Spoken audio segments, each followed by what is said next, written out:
بسم اللہ الرحمن الرحیم۔ اللہ کے پاس وہی عمل مقبول ہے جو آخرت کے لیے کیا جائے۔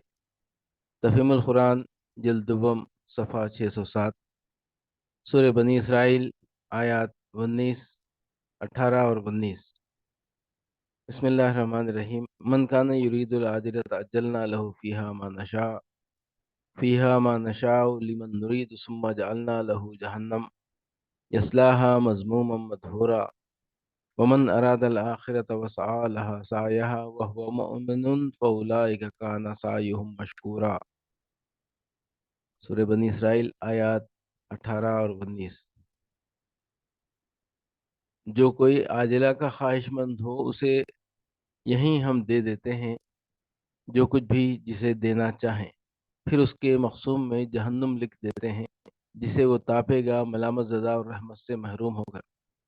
اور جو آخرت کا خواہش مند ہو اور اس کے لیے صحیح کرے جیسے کہ اس کے لیے صحیح کرنی چاہیے اور ہو وہ مومن، تو ایسے ہر شخص کی صحیح مشکور ہوگی۔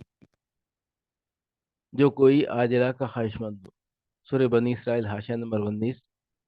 عاجلہ کے لغوی معنی ہے جلدی ملنے والی چیز، اور اصطلاحاً قرآن مجید اس لفظ کو دنیا کے لیے استعمال کرتا ہے جس کے فائدے اور نتائج اسی زندگی میں حاصل ہو جاتے ہیں۔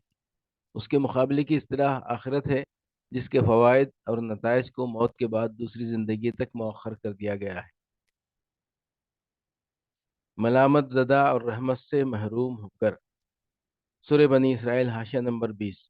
مطلب یہ ہے کہ جو شخص آخرت کو نہیں مانتا یا آخرت تک صبر کرنے کے لیے تیار نہیں ہے اور اپنی کوششوں کا مقصود صرف دنیا اور اس کی کامیابیوں اور خوشحالیوں ہی کو بناتا ہے، اسے جو کچھ بھی ملے گا بس دنیا میں مل جائے گا، آخرت میں کچھ نہیں پا سکتا۔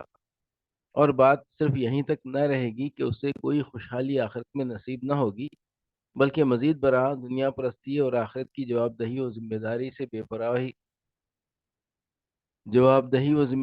بے پرواہی اس کے طرز عمل کو بنیادی طور پر ایسا غلط کر کے رکھ دے گی کہ آخرت میں وہ الٹا جہنم کا مستحق ہوگا۔